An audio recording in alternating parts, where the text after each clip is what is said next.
The loan officer's name was Gerald Fitch. He had a green pen and a beige tie and the kind of practiced, neutral face that people in his position must practice in the mirror every morning. He slid a document across the desk without looking at me. I remember thinking he seemed almost apologetic. I remember picking up the paper, scanning the top line, and not understanding what I was reading. 17 open credit accounts. A total outstanding balance of $94,300. A credit score of 511. My name. My date of birth. My social security number. None of it was mine, and all of it, every last account and balance and missed payments stretching back to March of 2017, would take me 2 more hours to understand. By then, I would know exactly who had done it. That was October 14, 2023. Marcus and I had driven to the First Federal Branch on Clement Street specifically because we'd heard Gerald was thorough, patient, good with first-time buyers. We'd saved $47,000 for a down payment on a 2-bedroom in Novato. We had an appointment at 11. We were early. I was wearing a blazer I'd bought specifically for that meeting, which feels important to say, because it's the kind of detail that captures exactly how seriously I had taken this, how much I had planned, how safe I had believed I was.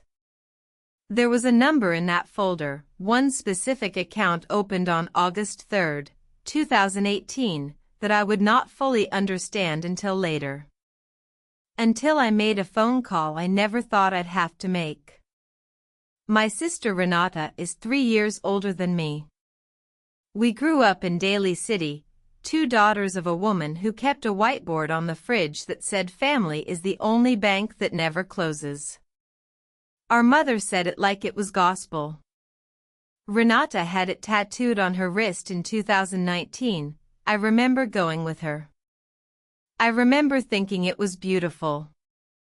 After our mother died in the spring of 2016, Renata went through a hard stretch. Lost her job at the dental office in September. Got behind on her rent. Started borrowing, $500 here, $800 there, and I gave it freely because she was grieving and because I was grieving and because that's what you do. By early 2017, she'd paid back most of it, found a part-time position, and seemed to be stabilizing. I was proud of her. I told people that. I bragged. What I did not know was that in March of 2017, someone had applied for a Capital One card in my name, from an IP address registered to Renata's apartment on Geneva Avenue. The credit limit was $2,000. Within 4 months, it was maxed. The minimum payments, $35, sometimes $40, came out automatically and quietly for 2 years before the account went delinquent. I never saw a bill. I had no reason to check. Between 2017 and 2023, I moved twice.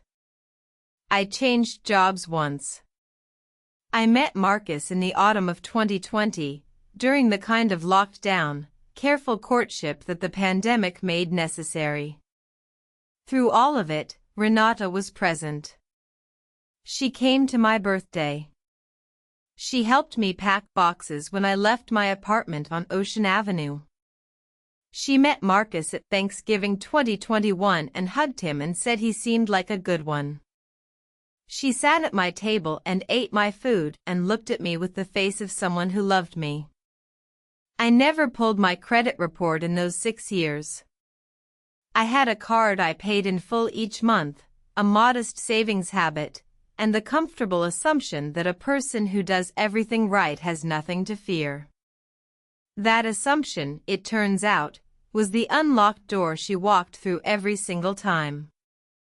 By the time Gerald Fitch slid that paper across the desk, Renata had opened 11 accounts in my name. Some were credit cards. 2 were personal loans, one for $8,000, one for $12,500. One was a store account with a furniture retailer in Concord. The August 2018 account, the one that would gut me most when I finally understood it, was a personal loan for $15,000, opened 4 days after she'd been my emergency contact when I had my appendix out. She had filled out the hospital forms herself because I was in pre-op. She had my insurance card. She had everything she needed. She used it within a week. And then I found out. Marcus drove home. I couldn't. I sat in the passenger seat with the printed report folded in my lap. 17 accounts. 6 years. Every time I had looked at her, every holiday, every crisis, every Sunday call, she had known exactly what she was doing to me. I didn't cry until we reached the bridge. Then I couldn't stop. I called her the next morning. Not to confront her, not yet. I needed to know if I was wrong, if there was some explanation I had missed, some administrative horror that would make this make sense. I said I needed to see her. She said, "Sure, come over, I'll make coffee." She sounded exactly like herself. That's the part one keep returning to. She sounded exactly like herself. I drove to her apartment on a Tuesday morning with a folder containing 43 pages of printed statements, account summaries, and application records that Marcus had helped me pull together the night before. I had barely slept. My hands were steady only because I had decided, somewhere around 3 in the morning, that I was going to stay calm. That I was not going to give her a single moment that she could use to make herself the victim. She opened the door in her robe. She had made coffee. There were 2 mugs on the counter, and a small plate of the almond biscuits she knew I liked, and the whole scene was so aggressively normal that I felt something shift inside me, something that had still been hoping, right up until that moment, that I was wrong. I sat down. I put the folder on the table between us. I didn't open it. I said, "Tell me about the Capital One account you opened in March of 2017. She went completely still.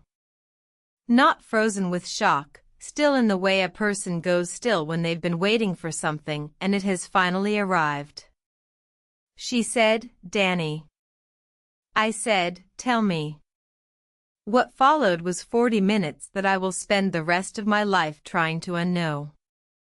She admitted it. Not all at once. First came the deflections, the partial truths, the invocations of how hard things had been after Mom. She cried. Genuinely, I think. I don't believe the tears were performed. I believe she was sad. I just no longer believe that her sadness had anything to do with me. When I opened the folder and put the August 2018 loan statement in front of her, the one taken out 4 days after my surgery, she put her hand over her mouth. She said she'd been desperate. She said she'd intended to pay it back before I ever noticed. She said she'd told herself it was temporary, every single time, and that she had lived for 6 years inside the story that she would fix it before it ever touched me. I asked her what she had spent $15,000 on in August of 2018. She told me, back rent, a car repair, and, this is where her voice dropped so low I had to lean forward, $4,000 she gave to a man she'd been seeing who told her he was in trouble. A man who was gone by October of that year. I had 43 pages of evidence. I had a destroyed credit score and a dead mortgage application and a down payment that had taken Marcus and me 3 years to save. And she had lost $4,000 to a man who left. I told her I was going to file a police report. She didn't beg me not to. That surprised me. She just nodded, slowly, and said she understood. And then she said, "I'm sorry, Danny. I know that doesn't do anything." She was right. It didn't. I filed the report that afternoon. The investigation took 4 months. Renata was charged with 6 counts of identity theft and 3 counts of fraud in the second degree. She pleaded guilty in February of 2024 and received 3 years of supervised probation, mandatory restitution, and 200 hours of community service. No jail time. Her attorney argued financial hardship and no prior record, and the judge agreed. The restitution order is $94,300, paid in monthly installments of $400. At that rate, she will finish paying me back sometime around 2043. Marcus and I are still renting. My credit is being rebuilt, account by account, dispute by dispute, in a process that a specialist told me will take between 2 and 4 years to fully resolve. Some of the accounts have been removed. Some are still being contested. I check my report every month now, on the 1st, without fail. I have a password manager, a credit lock, and an alert set on every bureau. I am, finally, the most protected I have ever been. I have not spoken to Renata since the day I sat across from her at that table with my 43 pages and my steady hands.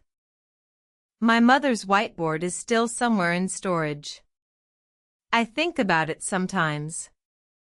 Family is the only bank that never closes. I used to think that meant safety.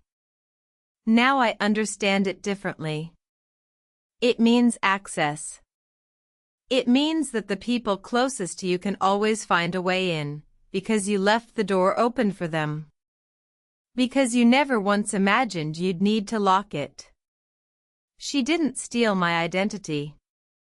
She knew exactly who I was.